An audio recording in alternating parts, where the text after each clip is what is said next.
쇼펜하우어는 부자인 아버지 덕분에 여유로운 삶을 즐길 수 있었다. 그런데 아버지는 함부르크에서 운영하던 한 상점의 창밖으로 몸을 던져 자살했다. 하여튼 쇼펜하우어는 21세의 적잖은 재산을 상속받았고 그 덕분에 밥벌이를 걱정하지 않고 철학 연구에 몰두할 수 있었다. 그는 삶이란 재미없는 사업이다. 그래서 나는 삶에 대해 성찰하며 삶을 보내기로 결심했다. 라고 고백할 정도로 경제적 여유가 있었다. 이런 성찰의 결과는 쇼펜하우어가 발간한 책의 제목에 그대로 집약되었다. 쇼펜하우어의 생각에 세계는 양면성을 갖는다. 물질 세계는 그 세계를 이해하려는 정신 세계의 산물이다. 따라서 외적 세계는 그 존재를 관찰하는 주체에 따라 달라진다. 그러나 각 주체의 의지는 독립적이다. 따라서 의지는 모든 생명체의 자연스러운 변화를 끌어가는 원동력이다. 또한 의지는 인간의 가장 기본적인 본능, 즉 살아남기 위한 몸부림이다. 이기적이고 자기중심적이며 고집스러운 의지는 삶을 재미없게 만드는 원인이기도 하다. 80억의 의지가 충돌하는 세계에서 갈등과 고통은 필연적인 결과이다. 따라서 행복은 그 자체로 실증적인 존재가 아니라 고통이 없는 상태일 뿐이다. 이런 점에서 행복의 추구는 의지를 꺾는 데 있다. 달리 말하면 치열한 경쟁에서 벗어나는 데 있다. 쇼펜하우어는 즐거움과 자존심이 세 가지 것에서 비롯된다고 주장했다. 첫째는 소유물, 즉 우리가 가진 것이고, 둘째는 명성이나 평판, 즉 다른 사람이 우리에게 갖는 생각이며, 셋째는 인격, 즉 사람의 됨됨이이다. 전 두 가지는 우리가 완전히 통제할 수 없는 것이기 때문에 변덕스럽고 믿을 수 없는 것이다. 소유물은 언제라도 깨지거나 도난당할 수 있고, 명성은 아무런 잘못을 범하지 않아도 물거품이 되어버릴 수 있다. 따라서 이 둘에서 행복을 찾는 것은 위험한 것이다. 그러나 인격은 나만의 것이다. 우리는 의지대로 움직인다. 그런데 모두의 의지가 제각각이다. 따라서 행복의 비결은 의지가 우리에게 요구하는 것에 저항하지 않는 길이다. 달리 말하면 현재의 나를 거부하지 않으면서 우리 자신과 조화를 이루는 삶이 행복의 지름길이다. 조화가 합리적이고 유쾌한 성격을 만들어낸다. 의지가 우리를 만들고 우리에게 정신적이고 육체적인 특징을 안겨주기 때문이다. 요컨대 우리의 의지가 곧 우리이다. 따라서 현재의 나를 거부하고 단 나가 되려 하는 것만큼 모순된 삶은 없다. 현재의 나가 아닌 존재를 바라지 말라. 얼핏 생각하면 괜찮은 것처럼 들린다. 하지만 쇼펜하우어에게 이런 삶은 고통스러운 존재론적 위기였다. 그 이유가 무엇일까? 무엇보다 우리가 장점과 단점을 철저하게 까발리고 그런 후에 우리를 잘못된 방향으로 끌어가려는 듯한 의지의 표출을 가차없이 억눌러야 하기 때문이다.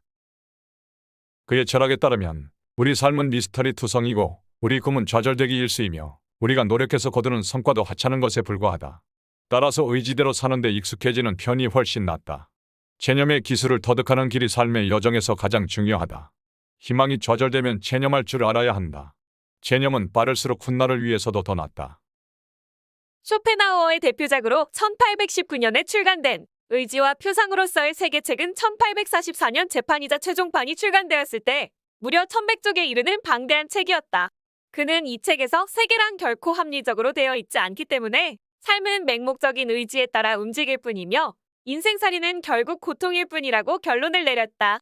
그러나 쇼펜하우어에게 대중적 명성을 안겨준 책은 두 번째이자 마지막 책으로 1851년에 출간된 소품과 보일집에 실린 수필과 성찰의 일부인 아포리즘들이다.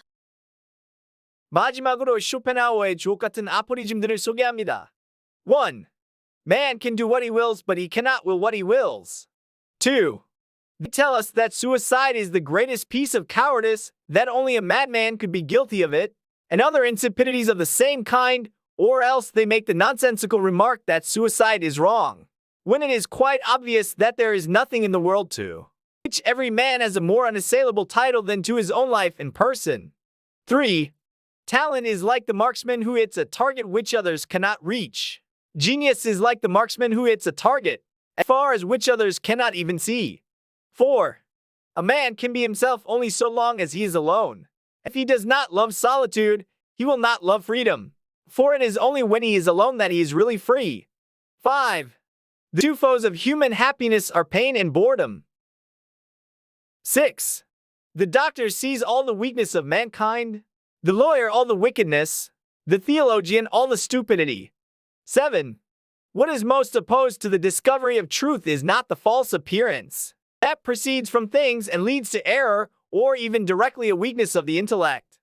On the contrary, it is the preconceived opinion, the prejudice, which, as a spurious a priority, is opposed to truth. 8. Every state of welfare, every feeling of satisfaction, is negative in its character, that is to say, it consists in freedom from pain, which is the positive element of existence. 9. Great minds are like eagles, and build their nest on some lofty solitude. 10. Opinion is like a pendulum and obeys the same law.